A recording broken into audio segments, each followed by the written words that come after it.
Maila po ba mga bossing ko ang swerte sa inyo at naisyo po na masigit kayo na maka-attract ng swerte? Ito po mga bossing ko ang ating kandila na kulay dilaw. Mas mainam, kulay dilaw ang inyo pong gagamitin mga bossing ko na kandila. Ito ay pang-attract ng kasaganahan at pantaboy ng kamalasan. Pang-attract ng swerte po ito mga bossing.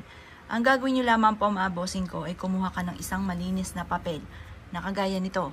At pagkatapos mga bossing ko, isusulat nyo dito ang lahat ng gusto po ninyo. Pwede rin naman po lahat ng miyembro ng pamilya kung ano yung hangarin nyo sa kanila. Lahat ng miyembro na ng pamilya. At pagkatapos, halimbawa apple pagyo.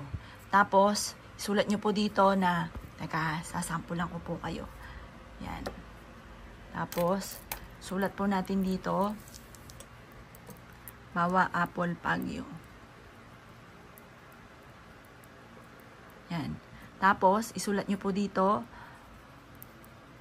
makabayad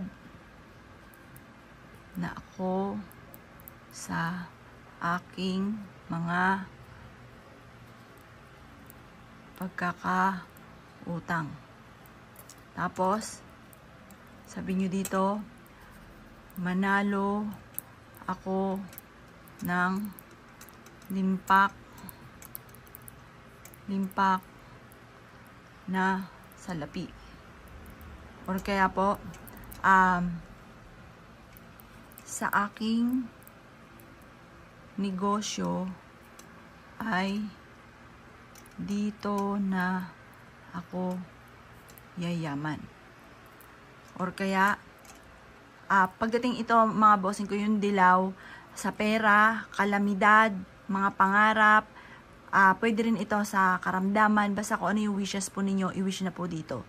Pagtapos na po kayo mag-wish, ito po ay titiklopin ninyo at ipupulupot ninyo dito sa ating kandila. Pulupot nyo siya at tatalian nyo siya ng sinulid. Ngayon, ang gagawin po ninyo mga bossing ko, ibubulong nyo muna sa kandila bago ninyo sindihan po ito. Ibubulong nyo muna ang lahat ng gusto po ninyo. Halimbawa, sa pamamagitan ng sipag at tiyaga at matagal ko ng mga pinapangarap, ay makakamit ko ang lahat ng aking mga pinapangarap. Mananalo na ako ng jackpot, magkakaroon ako araw-araw ng malaking benta, iaadya ako nito kung saan lagi ako ay suswertihin.